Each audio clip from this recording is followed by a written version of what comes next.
And Nigerians do not have any problem trusting the Nigerian police. I'll be given 10 minutes and I'd like to do 2 things. 1, sit down because it's a panel session.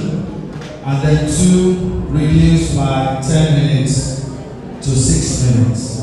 It is because I believe very much that my few years of engagement with online news publishers and almost 40 years of mainstream journalism in Nigeria as a tutor, a mentor, and one who rose through the ranks from being a reporter all the way to becoming a title editor across about 4 or 5 newspapers.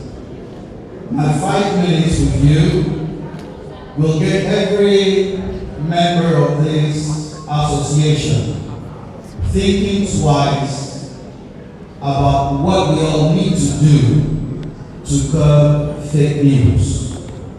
Thank God someone ahead of me identified categorization of fake news. So what I want to do is an original research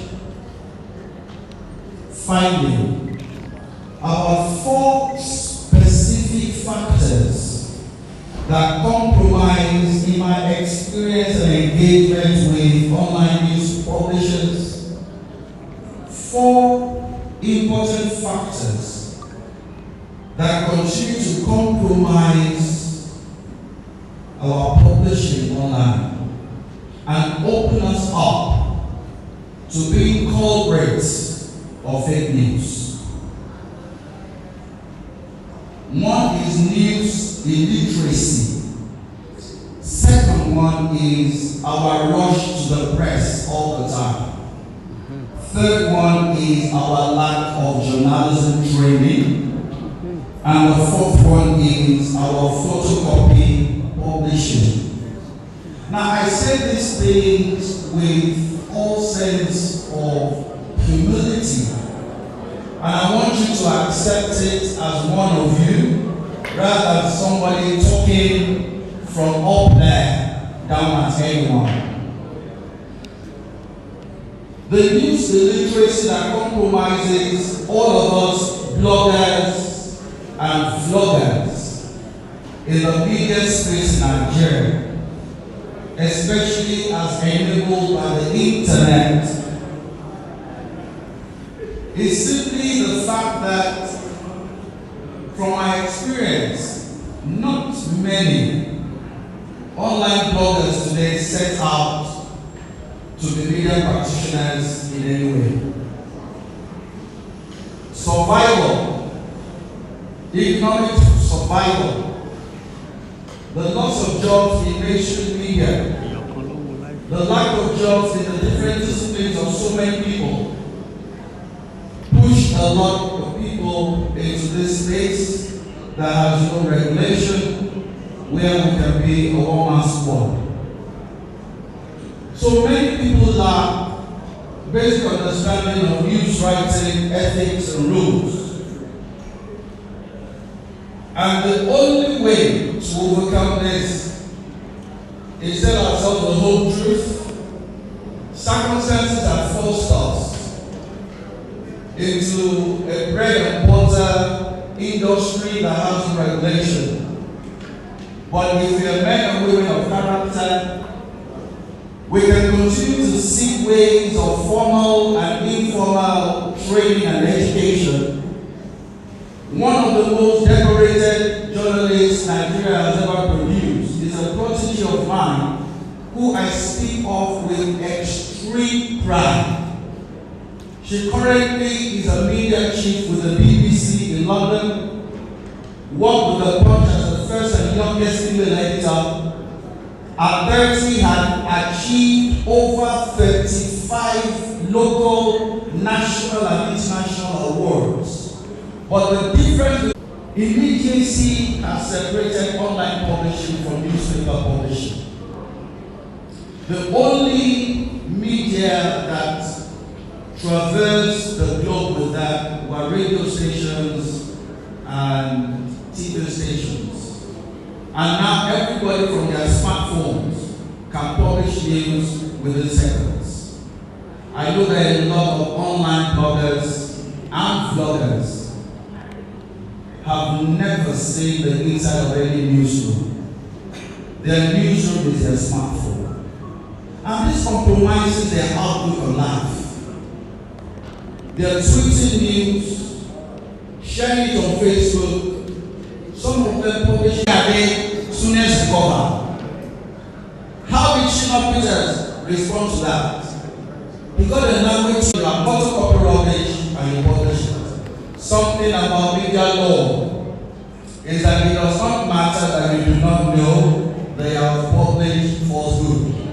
You will be just as guilty, libels the same fans or the same jail times as the initiator of the fake news. Let me close by saying that it is true that fake news was a catalyst to the Rwanda genocide. It is also true that the power of the Toyota Corolla 7 GM large engine. Please, you are blocking somebody's right of way. Let me please go and help out there. Thank you very much. So coming up next. They have been great partners to the banks and to my own bank especially. So they have been very, very supportive to us, to our programs, to our activities. So I want to thank you so much for that. There is something I want to pinpoint. Now that we are talking about security, and I want you to understand a bit more. My colleague here mentioned about media law. I don't know how much we are so conversant with legal environment of our practice. That is why when he mentioned that we should go back and take some mass communication courses or media courses, it is well recommended by me, because if you do that, of course, you'll be able to do much more and be more impactful in the way you cover your activities. For instance, I don't know how many of us know what they call the fiscal acts of intrusion and the consequential acts of publishing. I don't know how many people that knows what it means. Now, but I will explain. Okay?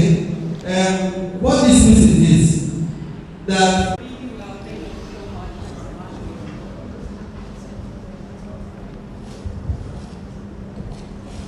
I appreciate you very much. Distinguished participants here today, I'm further bemused by the pedestrian nature of the way the media is being handled today. For people like us in the online space, you know, because I recall back then when we were growing up, you know, you get to understand what's oral information, how much you can distort oral information. Tell somebody seated by my side to simply pass an information to the person seated on the side of that person. He is not going to pass it exactly the way I have said it. We can practice it right there. Please, can you tell Mr. Hamilton that is wearing a grey color dress, trouser and shirt? You are wearing a grey.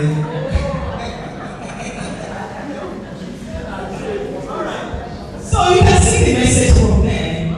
Oral information is easily distorted.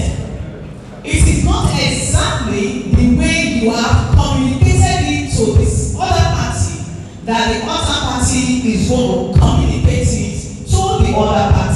So there is always a refining process. Either you damage it because of refining, or you rebuild, or you add, or you remove. So it's a common trend. So I understand when the PR was saying you cannot regulate, especially when a news is broken. The news says that somebody may likely die. That is a real content, for instance. And then someone else, another media outfit, picks that information up and says that it captures it exactly the way it is said, but the body has been changed. So there is always an adulteration, a form of adulteration here and there. So where do we find ourselves? So much misconception, so much misinterpretation, so much misconstruction, and this information are misleading to the effect that they can be damaging to anybody's health. Look at the most trending news between yesterday evening and this morning. Retired AIG Akin Odumosu has been appointed the EFCC chairman. You know, it's part of the fact that this man came online this morning to debunk this news. Imagine the mental torture, the emotional trauma you are putting through between yesterday night and this morning when the mainstream media began to circulate the debunked information. It is life-threatening, it's disturbing. And here we are. Who are these media people? You and I. We have a role to play in the reformation of the kind of Nigeria we want to have. We all have businesses in this new Nigeria, this renewed hope we are propagating. So what role do you have to play? As an individual, an instance was made about an old woman who was hawking a product right on her head, and she was telling somebody, another woman seated, and someone was doing a video where she was trying to explain what had happened to a lady. You know, and she was saying assertively as if she interviewed a lady. That is how we are turn media and journalism, you know, to become such a pedestrian profession. Please, I want to appeal to us all. Let us find a place to uphold this profession, because it is still the profession of so many of us, whether practicing in the media or not, in the core practice of what we study in the university. It is still a profession that is worth the reputation that is desired by anybody who has studied media in the university in whatever form. So I want us to understand that for a new Nigeria, every individual has a business, you know, in the new Nigeria. Everyone, from what we say to our children, from what we say to our partners, from what we say to the next person on the street, there is a content we are churning out. How true is that content? How real is that content? How genuine is that content? How misleading could that content be? Let us begin to check from there, and gradually it dovetails into the mass media itself, which is those who are in the core practice of, you know, the media. And then for the online media, I think, yes, with Naosnp, we can tell I am a true testament of their integrity, their truthfulness, their sincerity in reporting. However, there is still a need for us to control. Even on Naosnp platform, I see, and on that platform, I see a lot of controlling, people being controlled on the system. I see a lot of correction being made to some media, persons on the platform. But trust me, there is a place for regulation. Until we need to find proper regulation into the sector, we will continue to have this meeting and continue to have this conversation, and nobody will see the need to regulate it. So regulation is a key word for me. Thank you. Thank you very much. Thank you. So I'm ready for your hands up. While you are raising them, please take notes. I want to put a question across to my officers. Please present the post now. Those of us that are reading now. Honorable SC and the Public Education Officer. Now, what is the post more concerned about? Is it about a news that is fake or a news that is against national interest? Then, because there are some news which are appropriate, which are correct, which are well investigated and published, then the members in uniform will still come after the journalist. And my question is, which of these two is the force more concerned about, or even afraid to put about?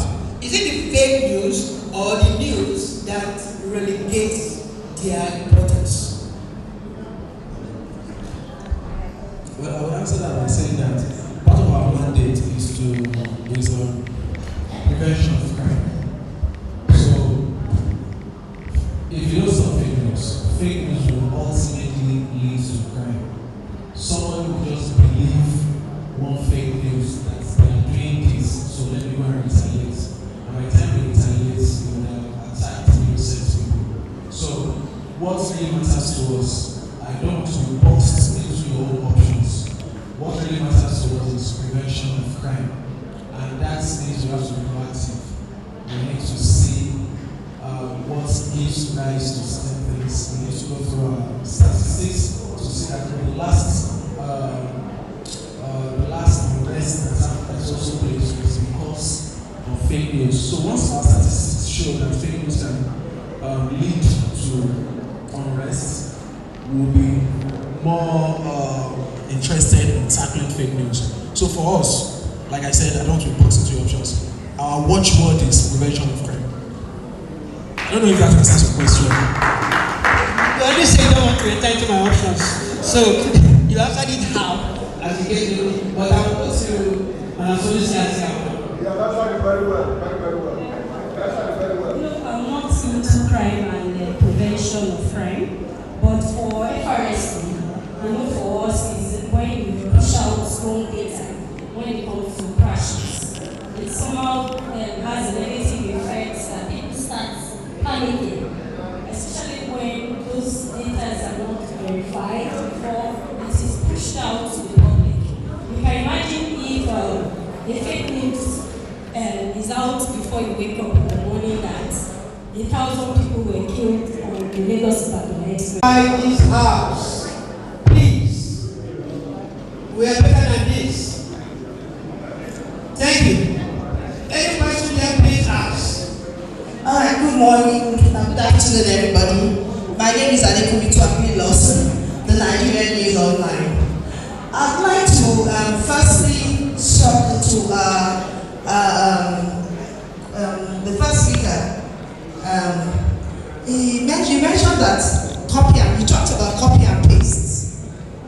For me, I don't think there's so much wrong in copy and paste, because as a young reporter then in Radio Nigeria, then what we do as reporters is you first listen to the BBC, you transcribe, you listen to the VOA, you transcribe, you take NANS, News Agency of Nigeria's whatever, and then you get your stories from there. You know, there are different sources of news gathering. So that is one source of news gathering. But if what I disagree with is that once they copy, they just take it verbatim. You know, but that they wouldn't do it at all, I don't think, because sometimes it even helps you to know to get some more stories and know what is happening. But like you rightly said, at the end of the day, we should be able to, investigate. I don't do breaking news. I don't. And I don't do it. Because I'm not in a hurry. Maybe to come. I am for this. That when we don't see a TVC, or an AIT, or an Allies, you don't see us. Forget that some of us have worked in those spaces before we decided to do our own small thing. And then when we come there, you give us 5,000 naira in an envelope. You give those people, you pay for that, you pay millions for them to come and cover your assignment. We need to prevent you. Look at the cameras. Look at the cameras we are using. Look at the phones we are using. We need to buy equipment. We need to pay for our online blog. We need to do things. So we are appealing to you. Please,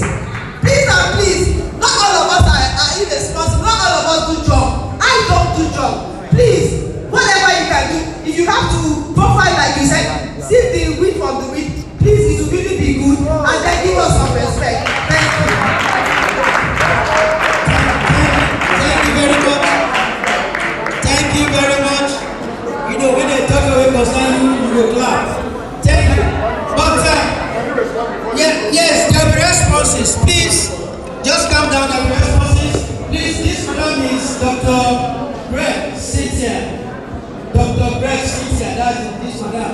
In case of, you need to refer to her. Thank you. Please, I think our questions really short. Make our questions really short. I think it's okay, let's have a house. There was no question as a matter of fact. You made comments, I think so. I don't know whether anyone wants to respond to the comments. Thank you, everybody. Can you please? Okay, please. Can you please listen to my response? Now that lady has asked a question, I think she needs to hear my response. When she was working for an employer, adjunct columnist for other newspapers including The Sun, Independent, etc. Please go and find out. I have never ever collected an envelope from any meeting with any organization. Not that I have not been offered. It is my ethics as a professional. What it meant was that I saw my colleagues collect cards from major industrial moguls. I don't want to mention the names. At the time, I was still jumping buses. But then my time came.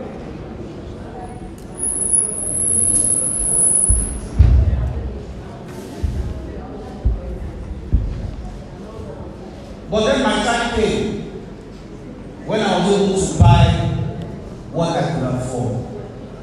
So I continued throughout 40 years of journalism to move around with my head held up high. Guess what? The same people who offered me envelopes and I said no to, when I was back on my own as a consultant, fell over themselves to offer me their consultancy because of what is called integrity.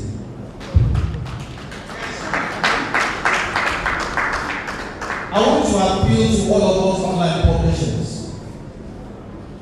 The reason I refuse to collect an envelope, although I'm modest and as modest as my earnings, my yearnings, the things I desire, I kept them modest according to the level of what I've done. In this same space, ladies and gentlemen, some of you who are doing really well professionally, and I've noticed especially the ones that had mainstream training before they became owners of their own online platforms. Some of them are earning between $500, $600 and $1,000 per month. Such people can go to Unity Bank, cover their event, and not wait for the envelope Unity Bank will offer. That's what I'm trying to say.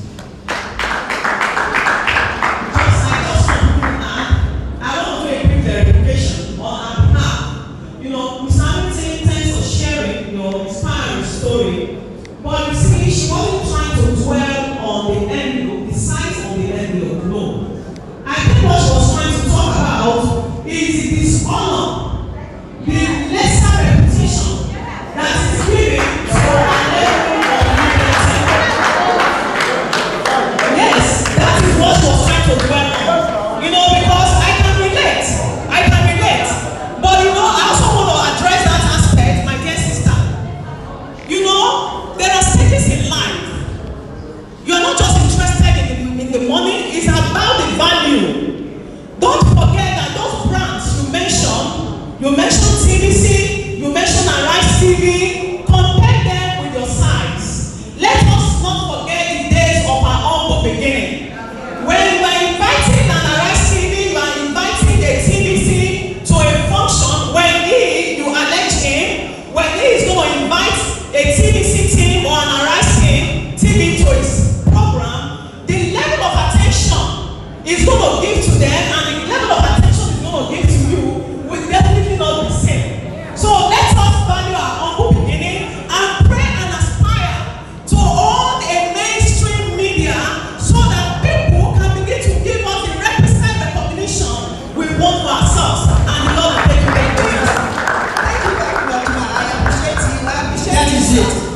appreciate you, sir. But sir, I just want to say something. No. Please.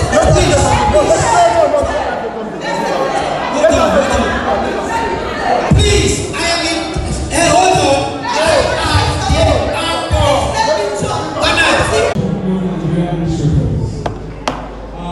Let me commend the association for organizing this workshop. Such a workshop, to my understanding, is to learn, to relearn, and to unlearn. Particularly for those new in this profession. For those of us with media and the print background, you understand that more news now to claim the money that was taken away from your account. If you report to your bank, from the bank you report to the police, and the police will ask you to get what is known as banker's order. In Lagos, banker's order is not issued. You go to Osogbo to go and get banker's order, then you bring it back to either the division or the command handling it before they go to court. The process is cumbersome. That is why the fraudsters are not deterred, because they know along the line you drop the matter. So I just want you to tell the police authority to ensure or amend this process. Thank you. That noted, please, thank you. Please, if you're not asking a question, do not raise your hand. Please. So that we can have questions for next.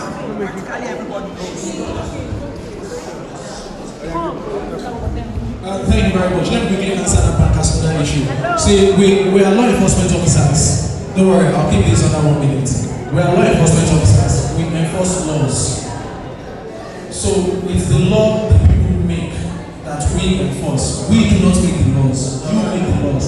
Now, formerly in Lagos State, to get bankers order, to place a lien in somebody's account, meaning to block somebody's account, the police have the power to go to the court to get it. You get it from the court.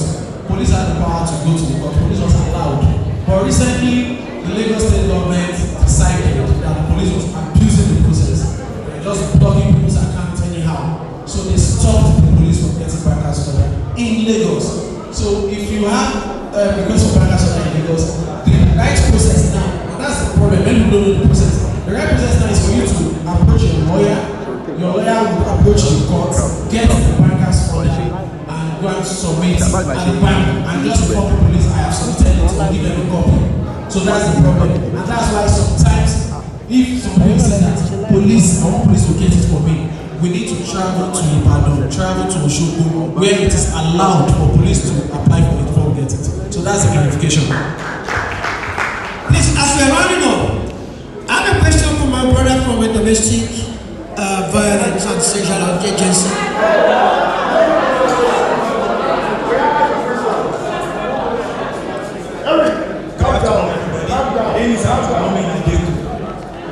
How many of us are aware that facts are sacred?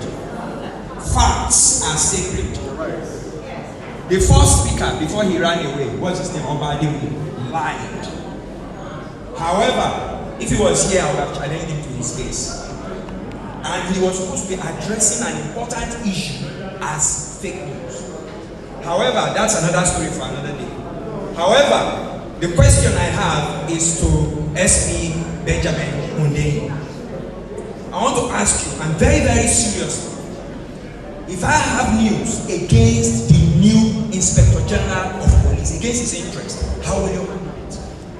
Thank you.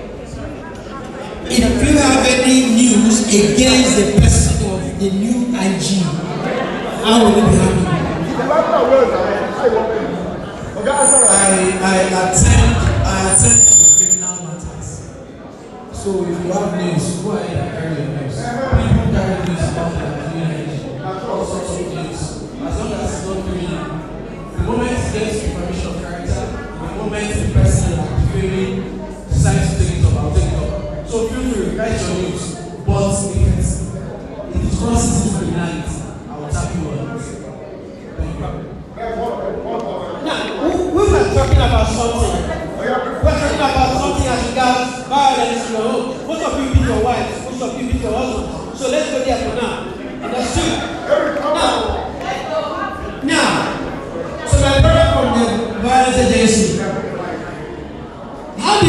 handle a matter when it has to do with a husband and a wife? Because I believe that any matter that gets to that extent, that leaves the domestic environment, becomes a crisis. How do you handle matters to make sure that a wife and a husband do not become enemies afterwards? No.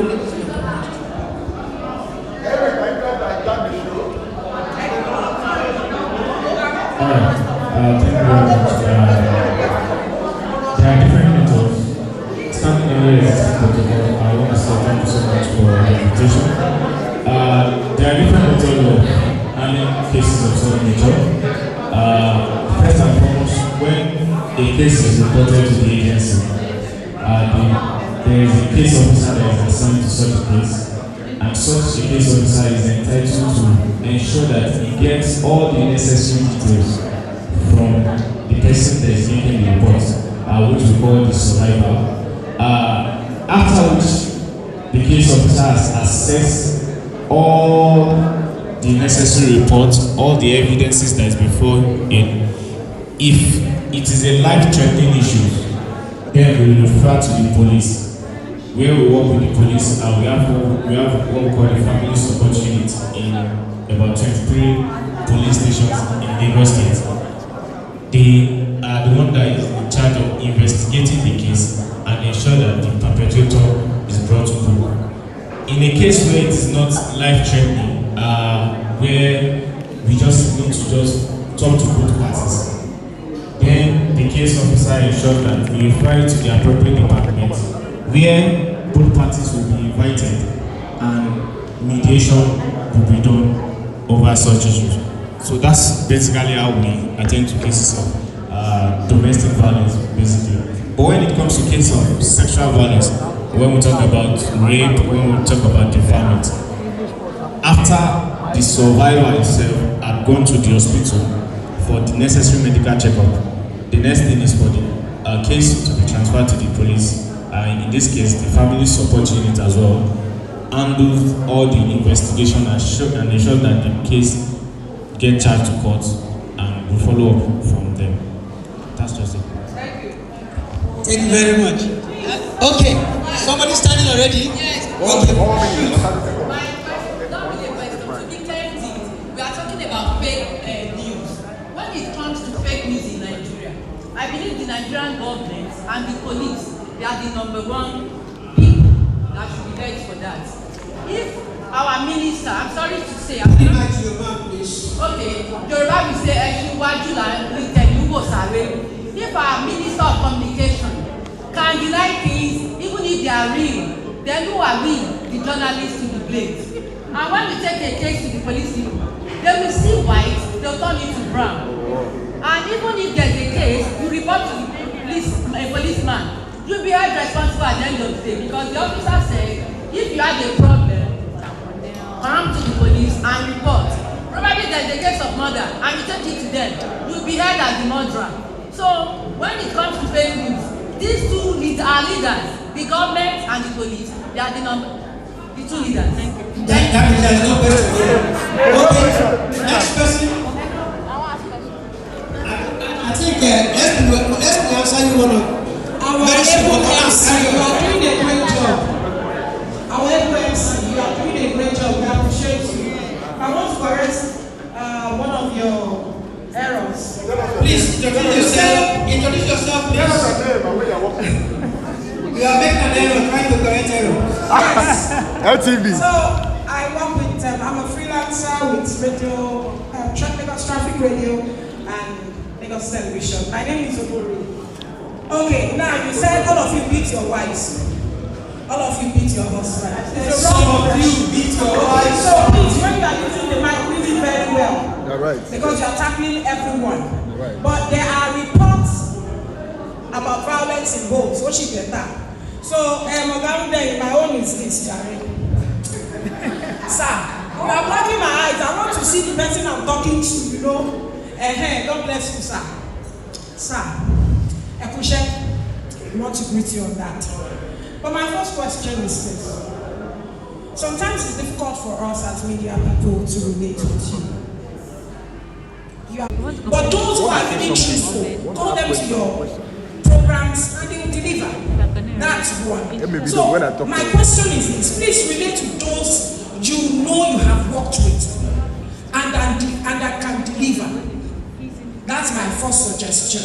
And please, why is it difficult to approach your office to get the right information when we need it? Is there a way, apart from the toll-free lines? Okay, MDLA gave us a toll-free line. I work in a media house. Information about fair juice in Alamaju. Some are screened. This is us here.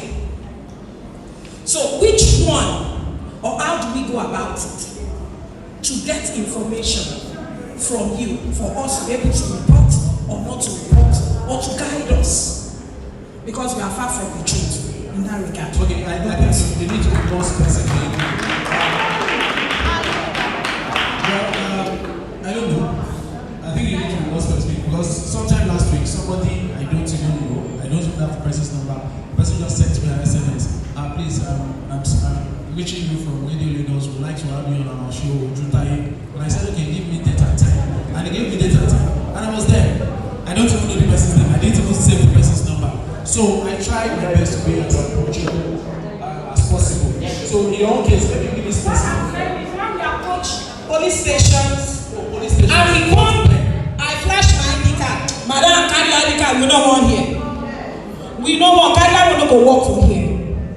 So if you want me to be specific, that's what we want to say. No, let me answer. I thought it was pen in particular. Okay, that's fine. So I've tried to make this easier for people. We are not there yet. We are not where we used to be. And yet, we are not where we used to be. It's getting better. I get testimonies every day. So what I'm going to say is the little I've done on my own, and I'm hoping that we'll improve on it. If you have my phone number, and my phone number is easy to get, if you go to Google and just type Benjamin Day phone number, you will get it. I've tried it several times. So if you have my phone number, if you save it and go to my WhatsApp profile, my WhatsApp, the name, click it, the profile will open, you will see a catalog. I update it regularly. That catalog contains phone numbers of all DPOs in Lagos State. Yes, somebody just tried it here. It contains the phone numbers of all DPOs in Lagos State. In fact, if you don't know about catalog, how to go to catalog, just send my number and send a message. Just say hello. You will get an automatic response that says, sorry, I'm not available now. Click the link below. And once you click it, you see the phone numbers. And like you said, senior officers are more, they are easier to approach. So I urge you to take advantage of this. Thank you. Okay, I think that's the last thing for today. Yeah, I think so. Thank you very much. Good afternoon, distinguished ladies and gentlemen. My name is Cornelius Dofia. I actually write for the Gladiators magazine. First and foremost, I want to actually commend the National Association of Online Security News and Publishers, ably led by Comrade Samson, for actually putting up something like this. If we have to go back to